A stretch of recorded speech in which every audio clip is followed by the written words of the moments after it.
मंच पर विराजमान बड़े ही सम्माननीय, मेरे लिए आदरणीय स्वामी ब्रह्मानंद जी, हमारे मध्य में आर्य जगत के मूर्धन्य विद्वान, व्याकरणाचार्य, अंतर्राष्ट्रीय उपदेशक आचार्य श्री सुश्रुत स्वामी जी,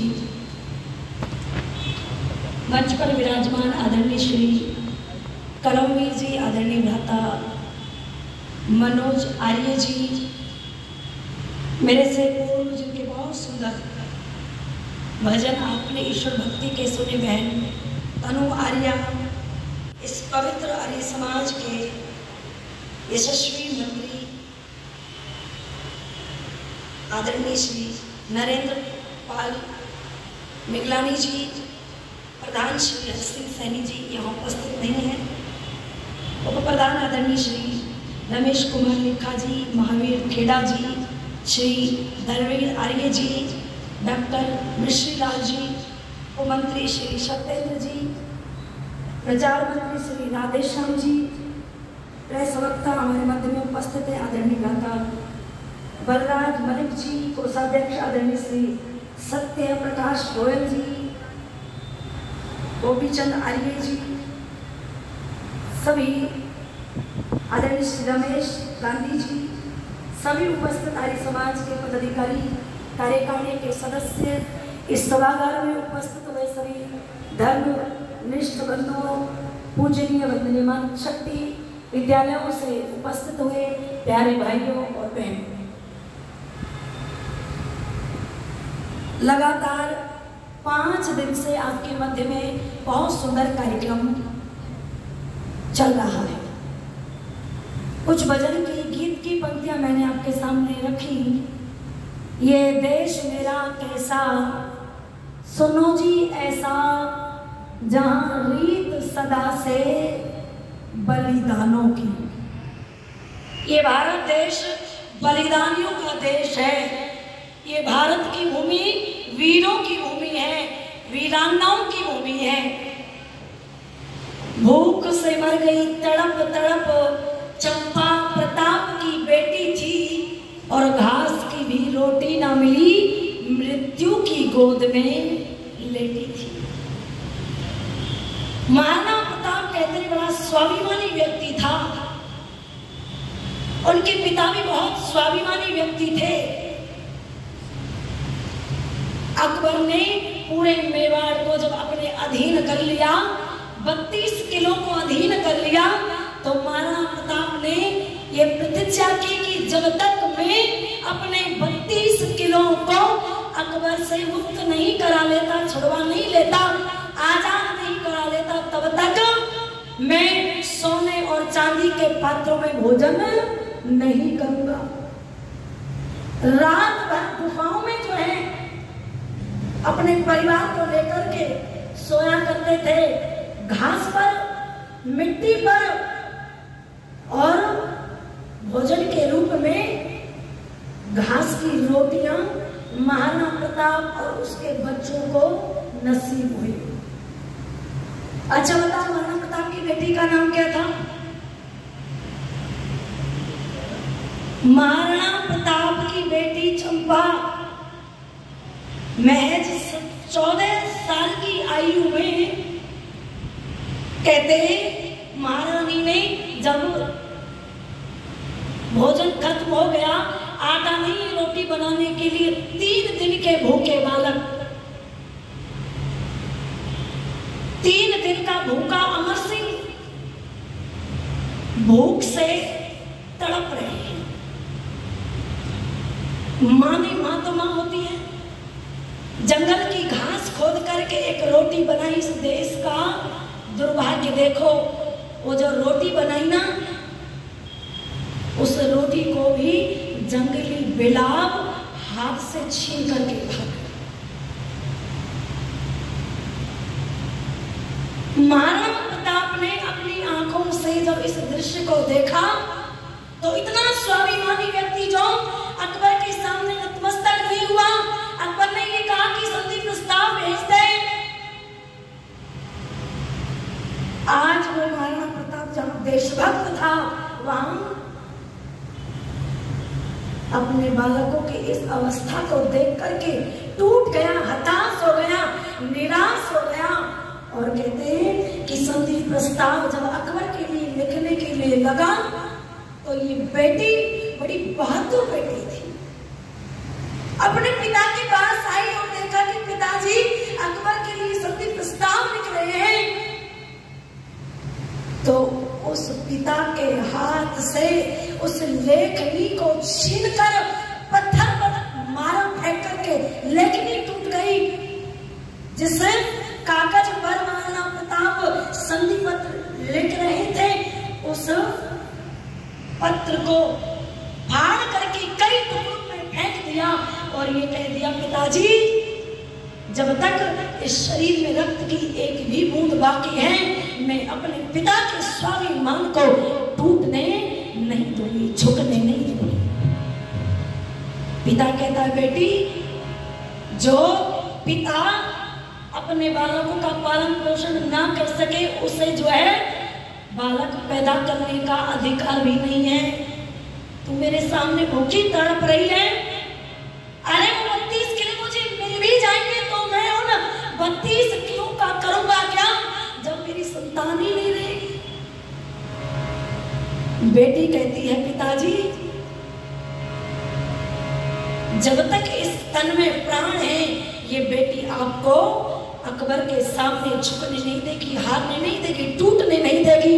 और कह दिया था दाढ़ करके उस बहादुर बेटी ने, उस साहसी बेटी ने क्या कि क्या गजब करते पिताजी, रहने दो खत ना लिखो, क्या गजब करते पिताजी, रहने दो खत ना लिखो, क्या गजब करते पिताजी, रहने दो खत ना लिखो, कोई कुछ कहता रहेगा, कोई कुछ कहता रहेगा, कहने दो खत ना लिखो, क्या गजब करते पिताजी, रहने दो खत ना लिखो, क्या गजब करते पिताजी, रहने दो खत ना। रेशा रेशा इस वतन पर, रेशा रेशा इस वतन का, कौम की खातिर कटे, रेशा रेशा इस वतन का, कौम की खातिर कटे, जिंदगी में जिसमें हमने पर मुसीबत, सहने दो खत ना लिखो, जिसमें हमने पर मुसीबत, सहने दो खत ना लिखो, कोई कुछ कहता रहेगा, कहने दो खत ना लिखो, क्या गजब करते पिताजी, रहने दो खत ना लिखो, क्या गजब करते पिताजी, रहने दो खत ना। पिताजी जब आपका ये संधि प्रस्ताव दिल्ली अकबर के दरबार में प्रस्तुत होगा तो जो लोग महाराणा प्रताप का लोहा मानते हैं, बड़ा वीर बहादुर है, लड़ाई करेगा, युद्ध करेगा, अपनी मातृभूमि लेकिन भीख नहीं मांगेगा। वो संधि प्रस्ताव पढ़ेंगे तो आपकी क्या इज्जत रह जाएगी उस दरबार में। कहती है बेटी बड़ी समझदार थी। वो मनाए जश्न देली सर झुका कर आपका। वो मनाए जश्न देली सर झुका कर आपका। जिंदगी में मौका बाबुल, जिंदगी में मौका बाबुल, ये ना दो खतना को। जिंदगी में मौका बाबुल, ये ना दो खतना लिखो। कोई कुछ कहता रहेगा, कहने दो खतना लिखो। क्या गजब करते पिताजी, रहने दो खतना लिखो। क्या गजब करते पिताजी, रहने दो खतना। शेर की औलाद हो तो शेर बनकर ही रहो। शेर की औलाद हो तो शेर बनकर ही रहो। शेर की औलाद हो तो शेर बनकर ही रहो। कहर की दीवार लक्ष्मण, कहर की दीवार लक्ष्मण, रहने दो खतना लिखो। क्या गजब करते पिताजी, रहने दो खतना लिखो। कोई कुछ कहता रहेगा, कहने दो खतना लिखो। क्या गजब करते पिताजी, रहने दो खतना लिखो। रहने दो खतना लिखो। 14 वर्ष की बेटी ने टूटे हुए पिता को, हताश हुए पिता को, बोलो हारी हुई बाजी को जीत में बदल दिया था, नहीं बदल दिया था। अच्छा बताओ, ऐसी बहादुर बेटियां आज मेरे देश में अगर पैदा होने लग जाएं तो फिर बेटियों को मारने की आवश्यकता पड़ेगी गर्भ में। पहले हरियाणा में ये बहुत चलता था, बेटी बचाओ बेटी पढ़ाओ। मेरी माताओं बहनों, पता नहीं कौन सी कोख में लक्ष्मी पल रही हो, पता नहीं कौन सी कोख में दुर्गा पल रही हो, कौन सी कोख में सरस्वती पल रही हो। वो बेटी कहती है, बेटा जब होता है ना थाल बजाते हैं, है ना, बर्तन फोड़ देते हैं घर के। बेटा जब होता है, आज भी कोई ये सोचता हो ना कि पूरी तरीके से हम इस बीमारी से निकल चुके हैं, तो मैं नहीं मानती। आज भी घर में यदि पहले जो है बेटी पैदा हो जाए ना तो चेहरे मुरझा जाते हैं। ऐसा लगता है जैसे घर में चोरी हो गई हो। और बेटा पैदा हो जाए, मिठाइयां बांटते हैं लोग। मैंने देखा अस्पतालों में बैठी हुई है, सास बैठी हुई है, आंखों से आंसू बह रहे हैं, बोले कर्म फूट गए।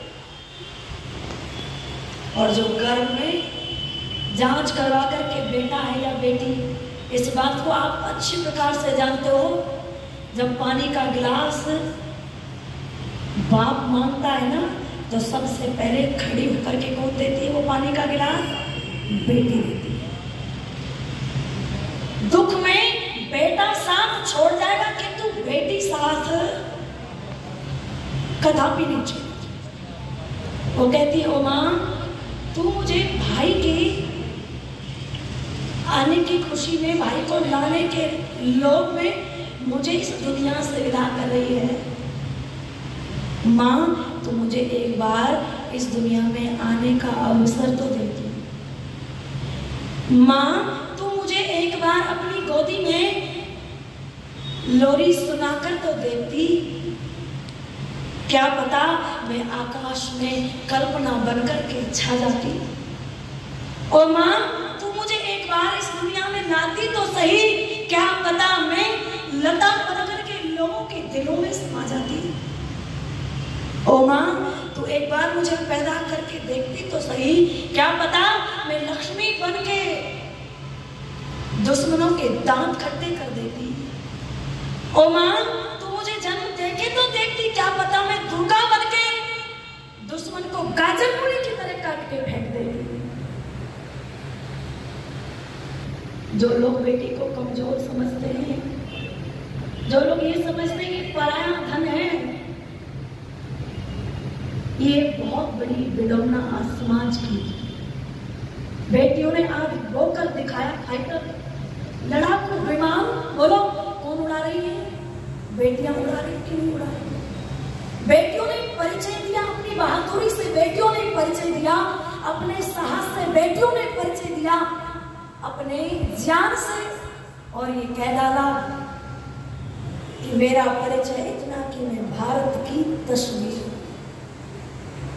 मेरा परिचय इतना कि मैं भारत की तस्वीर हूं। अरे मातृभूमि पर मिटने वाले मत वालों की वीर हूं। मैं उन वीरों की दुईता हूं जो हंस हंस फांसी झूल गए। मैं उन शेरों की माता हूं जो रण प्रांगण में जूझ गए। मैं जीजा की अमन सहेली, पन्ना की प्रतिछाया हूं और हाड़ी की हूं अमिट निशानी। मैं जसवंत की माया हूं। अरे कृष्णा के कुल की मर्यादा और लक्ष्मी की शमशीर हूं। मेरा परिचय इतना कि मैं भारत की तस्वीर हूं। मेरा परिचय इतना कि मैं भारत की तस्वीर हूं। बेटियों ने अपने साहस से, अपनी बहादुरी से, अपने ज्ञान से विजय के झंडे गाड़ दिए देश के अंदर, विदेशों के अंदर। और जहां नारी को केवल भोग वस्तु समझा जाता है, वहां सर्वनाश होता है। वो पिता तो बड़ा सौभाग्यशाली होता है जिसके घर में बोलो बेटी होती है। अरे बिना बेटी के तो घर बोलो घर ही नहीं होता। इसलिए मैं गीत की कुछ पंक्तियां गाया करती हूँ। क्या